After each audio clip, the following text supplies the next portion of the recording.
दूसरा उन्होंने जो हमारे साथ षड्यंत्र किया कि आयुर्वेद को फैक्ट्रियों में बांध दिया। अंग्रेजों के आने से पहले आयुर्वेद फैक्ट्रियों में नहीं था।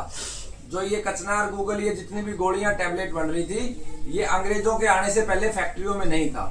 दूसरा इन्होंने जो प्रमाणीकरण के नाम पर आयुर्वेद को फैक्ट्रियों में बांध दिया।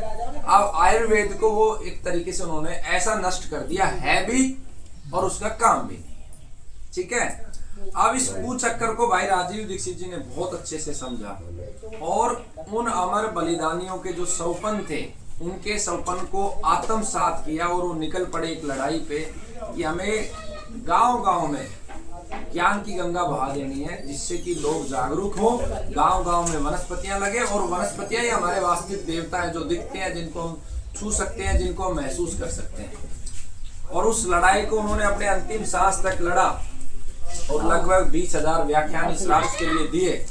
और आज भी सूक्ष्म ऊर्जा के रूप में हम सब में भाई राजीव दीक्षित जी विद्वान है और वही ऊर्जा, हम बार बार मैं एक ही वाक्य बोलता हूँ, राजीव दीक्षित जी का अंत नहीं है, प्रारंभ है।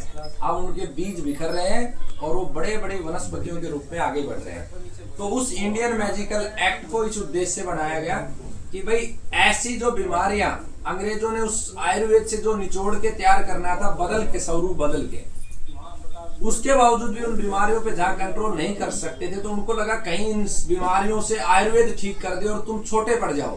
तो उन्होंने इस देश में जवाहरलाल नेहरू को के माध्यम से इंडियन मैजिकल एक्ट को लॉन्च कर दिया। अब एक तरफ तो हम कह ही नहीं सकते, जैसे मेरी जो भी वीडियो मैं कैंसर पे डालता हूँ सारी वीडियो डिलीट हो जाती है, एक तो पूरा चैनल डिलीट मार, ठीक है। तो उन्होंने ऐसी व्यवस्था खड़ी कर दी इस राष्ट्र के सामने कि आयुर्वेद पुनर्जीवित हो ही नहीं सकता है। और उस आयुर्वेद को आत्मसात हम सब ने मिलकर किया। हम सब जीवन चिकित्सा के विद्यार्थी हैं, तो उसको हमने आयुर्वेद को अपना पिता मान के उस मूल आयुर्वेद की संतान अपने आप को मानते हुए जीवन चिकित्सा पद्धति की स्थापना करें। इस पद्धति में हम केवल उन्हीं बीमारियों का उपचार करते हैं। पहली कंडीशन कि जिसमें सारी पद्धतियां हाथ खड़ा कर देती है, नहीं हो सकता जी, नहीं हो सकता। हम प्रॉपर आप पर्चे को देखोगे तो हम डिक्लेरेशन लेते हैं कि हम सब जगह से हार चुके हैं। दूसरा, हम शोध भी उन्हीं बीमारियों पे कर रहे हैं जो इंडियन मैजिकल एक्ट में लिखी हुई है और उन्हीं में से एक बीमारी है जिसका नाम है दमा। तो जो दमा है, दमा के बारे में क्या